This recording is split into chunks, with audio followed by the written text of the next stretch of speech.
Muito boa noite a você que acompanha a Canção Nova no Brasil, em tantas partes do mundo, de um modo muito particular você de Portugal, África, Europa, que agora está na nossa companhia também. Obrigado. E muito obrigado ao povo brasileiro, que chegamos agora à sua casa também nesta hora da noite. Vamos começando mais um Além da Notícia, sempre com temas de atualidade. E nesta quinta-feira nós vamos falar sobre o início do ano legislativo. O tema proposto para o programa de hoje é o novo Congresso e a esperança de mudança. Eu espero que também o nosso programa de hoje ele nos abra muito o horizonte para a gente perceber essas mudanças políticas que estão acontecendo no Brasil. Bom, para começar já, eu quero saudar os nossos convidados da noite de hoje. Cumprimento, em primeiro lugar, o senador José Antônio Regufe, jornalista e economista. Senador Regufe, em primeiro mandato no Senado, mas já foi deputado distrital federal. Bem-vindo, boa noite. Boa noite, é um prazer estar aqui com você, com o deputado e com todos os seus telespectadores. É um prazer estar aqui. Muito bem, bem-vindo. Cumprimento também o deputado Rodrigo Coelho, primeira legislatura chegando a Brasília agora, advogado, especialista na área previdenciária. Bem-vindo, deputado. Boa noite, Ronaldo. Boa noite, senador Regufe. Um prazer enorme quem nos assiste aqui na Canção Nova, estar aqui batendo um papo com vocês. No início dessa legislatura agora, o senhor está no primeiro mandato, começando agora. O senador Regufe também está no primeiro mandato no Senado, mas já está com 4 anos. O mandato lá é de 8. Para a gente começar o programa de hoje, eu quero já aqui trazer alguns números que nos falam sobre o que está acontecendo agora no cenário político brasileiro. O Congresso Nacional sofreu grandes transformações após as últimas eleições. Em uma reviravolta, siglas tradicionais perderam poder, outras ascenderam de forma surpreendente. Segundo o diretor de documentação do Departamento Intersindical de Assessoria Parlamentar, DIAP, Antônio Augusto de Queiroz, o índice de renovação foi surpreendente em função de uma circulação no poder de parlamentares com mandato estadual vindo para a Câmara.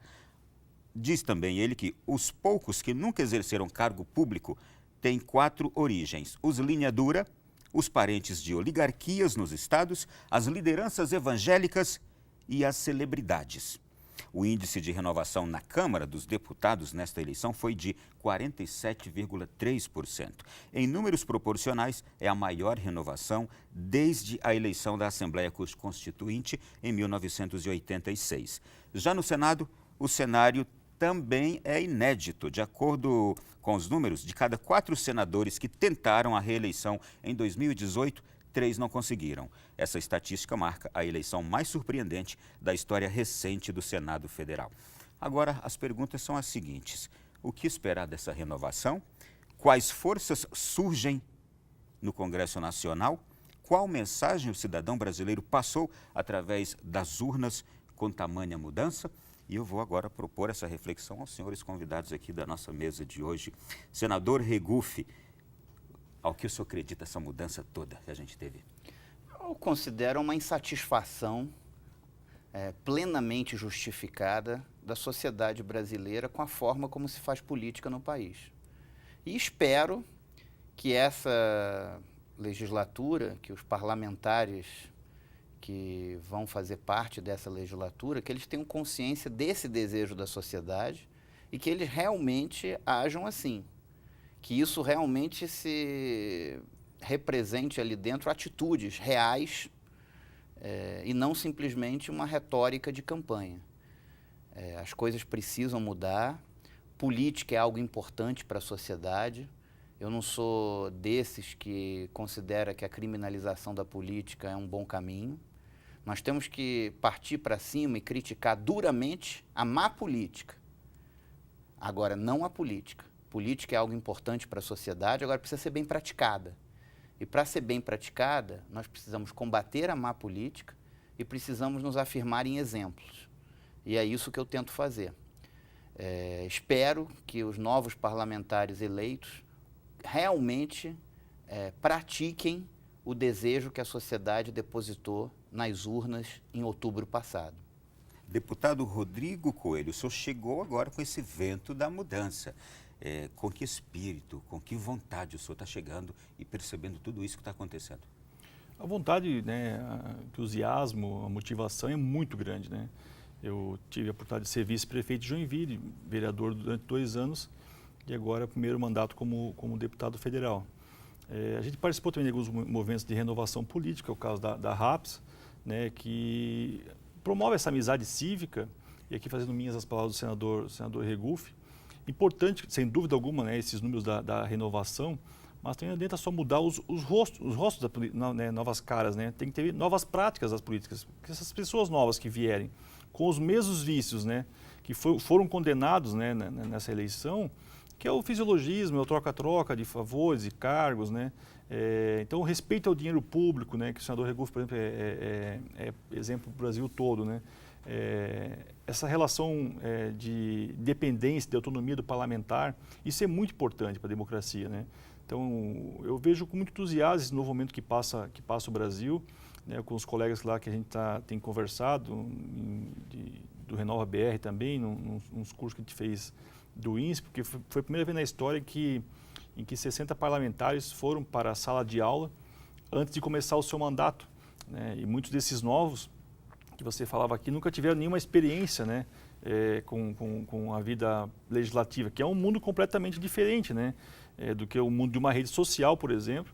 É importante estar sintonizado com o que disse as ruas, com o recado, com as lições da eleição de outubro do ano passado, mas que isso se reflita realmente no comportamento agora, a partir dos trabalhos que se iniciaram na última segunda-feira, para que não se repita daqui a alguns meses, né, essas novas práticas tão condenáveis, né, que o Brasil depositou, né, um voto de confiança não só no governo federal, em especial no governo estaduais também e nos deputados, para que possam aí promover as mudanças tão necessárias, clamadas pela população, que, repito, né, combate à corrupção, fortalecimento das instituições, respeito à Constituição, às leis que existem no nosso país, mas também, né, focado um pouco nessas novas práticas de se fazer política que não é essa tão condenada, né, que infelizmente a gente viu nessas eleições do Senado Federal, né, que havia ainda um grupo, né, muito interessado que essas práticas se mantivessem, que seria muito ruim para o país. Então, apesar do desgaste de 2 dias de eleição, foi um momento histórico para o Senado que marcou realmente, acho que um novo momento na Câmara Alta. Não, vamos continuar esse debate porque é o tema do programa de hoje, mas aqui agora eu quero falar um pouquinho sobre cada um dos senhores. Senador Regufe, o senhor tem mantido uma postura incrível no seu mandato. E eu escuto isso nas ruas, eu escuto isso onde chego. Quando a gente conversa de política, o senhor é facilmente mencionado como um exemplo de político. O senhor abriu mão de todas as mordomias que vêm junto com o cargo.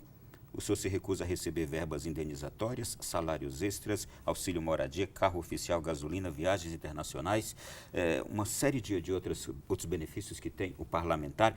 E o senhor, inclusive, citou isto quando o senhor se candidatou agora na semana passada à presidência do Senado. Eu pergunto ao senhor, e tenho certeza que o povo brasileiro vai querer ouvir isto. Por que o senhor abre mão disto que todos os outros parlamentares não abrem e têm direito? A tese que eu defendo e que eu pratico no meu gabinete é de que um mandato parlamentar ele pode ser de qualidade, custando muito menos ao contribuinte do que ele custa hoje. O Poder Legislativo brasileiro, o Senado Federal, é uma das casas legislativas mais caras do mundo em termos proporcionais. E isso não se muda com palavras, com o verbo. Isso se muda com atitudes, com exemplos, se cortando na carne. Então, é isso que eu defendi desde o início da minha vida pública. Eu penso que um mandato parlamentar ele pode ser digno e de qualidade, custando muito menos ao contribuinte brasileiro, aquele que paga impostos nesse país, do que os mandatos hoje.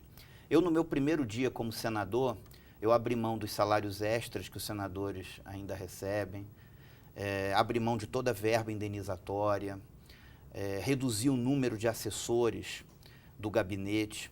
Um senador tem direito a 55 assessores, no meu gabinete eu tenho apenas 9. Reduzi a verba para o pagamento de assessores para menos da metade do que um senador tem direito. Abri mão do carro oficial, que todos os 81 senadores têm direito. Abri mão do plano de saúde vitalício dos senadores. Fui o primeiro senador na história a abrir mão do plano de saúde vitalício dos senadores, que dá direito a tudo, sem limite de despesa. Se precisar ir para os Estados Unidos com tudo pago e a mesa autorizar, a pessoa vai. Não tem plano no mercado privado que pague isso. Abri mão da aposentadoria especial de parlamentar. Fiz a opção formal por continuar contribuindo para o INSS. Então, só com essas medidas que eu tomei no meu gabinete, eu economizei sozinho aos cofres públicos 16 milhões e 700 mil reais. Se você multiplicar 16 milhões e 700 mil reais por 81, vai dar mais de 1 bilhão e 300 milhões de reais. Isso só de economia direta, eu falei isso no discurso. Sem contar a economia indireta, como a gasolina do carro oficial que eu abri mão, gastos com saúde, do plano de saúde que eu abri mão, encargos sociais sobre salários dos servidores não contratados, e sem contar outras economias também que eu abri mão, como cota postal, como cota de gráfica. Então, só de economia direta, 16 milhões e 700 mil reais. E se multiplicasse por 81, daria mais de 1 bilhão e 300 milhões de reais. Eu aprendi uma coisa com meu falecido pai, que o ser humano, ele não diz quem ele é no seu verbo, nas suas palavras. O ser humano, ele diz quem ele é nas suas atitudes, na forma como ele age. E é isso que eu tentei fazer desde o meu início da vida pública. E consigo fazer um mandato digno, de qualidade, com um gabinete enxuto, consigo trabalhar bem. Aprovei 3 projetos durante os meus primeiros 4 anos no Senado, 3 projetos que agora estão na Câmara, todos relevantes. Estão aí as minhas emendas ao orçamento. Hoje tem remédios para câncer na rede pública do Distrito Federal que estão ali por causa de uma emenda minha ao orçamento da União. Isto é, não prejudicou o seu mandato? Não prejudicou. Não deixou de ser um mandato produtivo? Não prejudicou. O DF recebeu 14 ambulâncias novas, totalmente equipadas para o SAMU, por uma outra emenda minha ao orçamento da União. Destinei recursos também para a reforma de escolas públicas. E o mandato não é só o que você faz, não, é o que você evita que façam também. No ano passado, no ano antepassado, a Câmara dos Deputados aprovou um projeto que aumentava as taxas de cartório no Distrito Federal, tendo itens que aumentavam em 700%. Passou despercebido na Câmara, a Câmara dos Deputados aprovou. Foi para o Senado. Foi a ação parlamentar do meu mandato que denunciou da tribuna, que entrou com requerimento de retirada de pauta e conseguiu retirar de pauta, impedindo que a população tivesse que pagar esse aumento.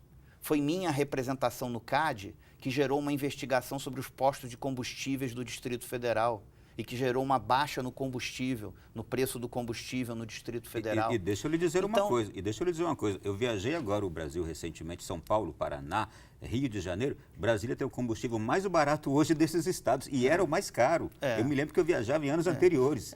Então, o mandato ele pode ser de qualidade, custando menos para o cidadão, custando menos para o contribuinte brasileiro. Esse é o exemplo que eu tentei desde o início da minha vida pública e desde o meu primeiro dia no Senado Federal. Eu abri mão disso tudo, inclusive trouxe os ofícios aqui, abri mão disso tudo no primeiro dia do meu mandato em caráter irrevogável. Nem que eu queira, eu posso voltar atrás. Tomara que um dia a gente consiga isso de uma porção de outros parlamentares e talvez até como uma norma da casa. Para que a gente tenha um parlamento mais próximo do que a sociedade deseja, um parlamento que possa ser respeitado pelo contribuinte brasileiro. E admirado. Porque o Senado, assim como a Câmara, o Congresso Nacional, não é um clube. Não pode ser um clube. Aquilo ali é uma instituição pública custeada com dinheiro do contribuinte brasileiro. Então é preciso ter respeito a esse contribuinte, que é quem paga o funcionamento dessas instituições. Muito bem. Deputado Rodrigo Coelho, o senhor está chegando agora para o seu primeiro mandato. O senhor é um advogado especialista na área previdenciária. O que mais o senhor está chegando para oferecer hoje para o povo brasileiro? Qual é a sua meta aqui na Câmara dos Deputados? Vamos entrar nessa questão da reforma da Previdência, que tem uma visão um pouco diferente da proposta pelo governo atual e do anterior. Mas quando eu falo que o senador Regoff foi a inspiração para a nossa atuação, a gente fez o mesmo como vereador em Joinville. Eu nunca usei carros, celular, diárias, e fui o vereador mais econômico da história de Joinville. Tanto que pela primeira vez um vereador se elegeu deputado federal.